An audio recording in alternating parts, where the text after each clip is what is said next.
এই যে ছকটা দেখতে পাচ্ছেন, এখানে হচ্ছে ম্যালেরিয়া পরজীবীর 4টা নাম দেওয়া আছে, এখানে আবার ওদের সুপ্তাবস্থা দেওয়া আছে এবং রোগের নাম দেওয়া আছে। আমি এখানে 4টা রোগের জন্য, ম্যালেরিয়ার জন্য 4টা রোগের নাম দেখতে পাচ্ছি।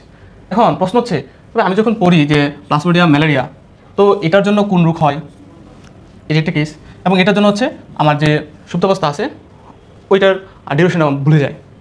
শুধু একটা না, ম্যালেরিয়া না, ভাইভেক্সের আছে, ওভালের আছে, ফলসিপারামের আছে। সো 4টার জন্য 4 ধরনের ব্যাপ্তি, আর হচ্ছে রোগের নামও 4 ধরনের।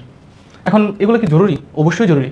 আর এগুলো হচ্ছে ভুলে যায়, যে কীভাবে মনে রাখা যায়, কোনো কি টিপস আছে কি না? হ্যাঁ, অবশ্যই আছে।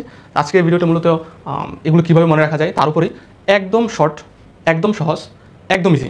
ঠিক আছে, আমরা হচ্ছে একটা ছন্দ দেখব, ওই ছন্দের মাধ্যমে আমরা প্রত্যেকটার আলাদা আলাদা সুপ্তাবস্থা এবং রোগের নামগুলোকে এগুলো মনে রাখবো। আমি এত জ্ঞান শুরু করতেছি যে আজকে 2 মিনিটের ভিডিওটি দেখো, মোটামুটি এটা ক্লিয়ার হয়ে যাবে। তো ছন্দটা কি?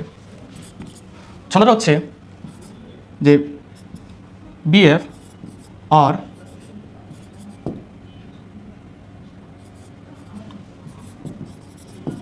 মাইয়া নিয়ে ভাবি আপু এসো আলোচনা করি। দেন বলা হলো, বল মাইয়ার মাই কি করে। দেখো ছন্দটা হচ্ছে এমন যে আসলে খুবই ইজিলি মনে রাখা যায়। আর ওইরকমই আমাদের যে ইন্টারেস্টটা যেদিকে বেশি থাকে, নর্মালি টেন্ডেন্সি, সো ওই আসপেক্টের উপর নির্ভর করে ছন্দটা বানানো হয়েছে। অ্যান্ড এই ছন্দ দিয়ে হচ্ছে তুমি মূলত এই পরজীবীর যে সুপ্তাবস্থা এগুলো অ্যান্ড হচ্ছে রোগের নামগুলো মনে রাখতে পারবে। অ্যান্ড এই ছবি থেকে হচ্ছে বৃষ্টিতে এতটা দরকার নাই, জ্বরের পক্ষে তো এত দরকার নাই। ম্যাক্সিমাম আসে হচ্ছে তোমার সুপ্তাবস্থা, এটা মাস জানা লাগবে, 4টার জন্য 4 ধরনের, আর হচ্ছে রোগের নাম অনেক কাছে আসে, তো ওইটাও মনে রাখতে পারলে ভালো। তবে এই দুটো হচ্ছে মনে রাখা জরুরি। তো এই ছন্দ থেকে আমরা কীভাবে মনে রাখবো? দেখো একদম সহজ, যে আমি কিন্তু নর্মালি বিএফ বলতে এরকম বিএফ লিখি নাই, এটা একটু মাথায় রাখতে হবে। সেটা হচ্ছে ভিএফ অর মাইয়া নিয়ে ভাবি আপু এসে আলোচনা করি।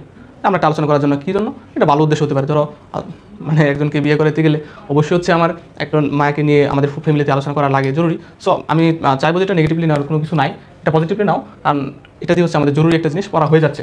তারপর আমাদের ফ্যামিলির অন্য একটা মেম্বার বললো যে বল তাহলে মায়ের মাই কী করে, কারণ মায়ের যদি ক্যারেক্টার ভালো হয় তাহলে অবভিয়াসলি মেয়ের ক্যারেক্টার ভালো হবে, এটা ন্যাচারাল বৈশিষ্ট্য।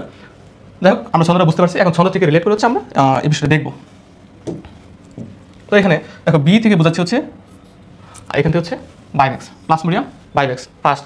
তারপর এফটা হচ্ছে কি নর্মালি ফলসিপারাম, প্লাজমোডিয়াম ভাইভেক্স, প্লাজমোডিয়াম ফলসিপারাম। তারপর হচ্ছে ওতে হচ্ছে প্লাজমোডিয়াম ওভাল, আর এমতে হচ্ছে প্লাজমোডিয়াম ম্যালেরিয়া। হয়ে গেল।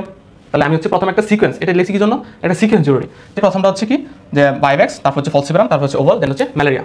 এখন দেখো ভাইভেক্স থেকে কী আসতেছে, দেন হচ্ছে আমি এখান থেকে শুরু করবো, এটা আপাতত বাদ দেবো। ভাবি, তার মানে দেখো ভাতে হচ্ছে 12, দেন হচ্ছে 12, বিতে হচ্ছে 20।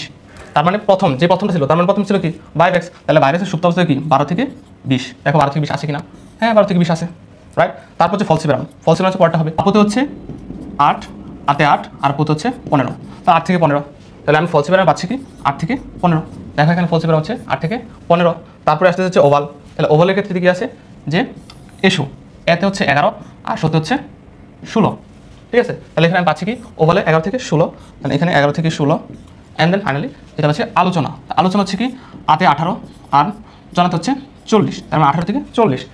প্লাজমোডিয়াম ম্যালেরিয়া থেকে আমি পাচ্ছি কি সুপ্তাবস্থা হচ্ছে 18 থেকে 40, এখানে আছে ম্যালেরিয়া থেকে 18 থেকে 40। তাহলে দেখছো আমি এটা এখন তো লম্বাভাবে লিখছি, তুমি হচ্ছে শর্ট টাইমে ই করতে পারবা। তোর প্রশ্ন যদি আসে কোনটার সুপ্তাবস্থা কত, তুমি লিখবা হচ্ছে প্রথম যে সিকোয়েন্সটা যে বিএফ অর মাইয়া, ভাবি তাহলে হচ্ছে কি 12, 20, ভাবি আপু মানে হচ্ছে কি 8, 15, তারপর হচ্ছে এসো মানে হচ্ছে কি 11, 16, তারপর হচ্ছে আলোচনা 18, 40।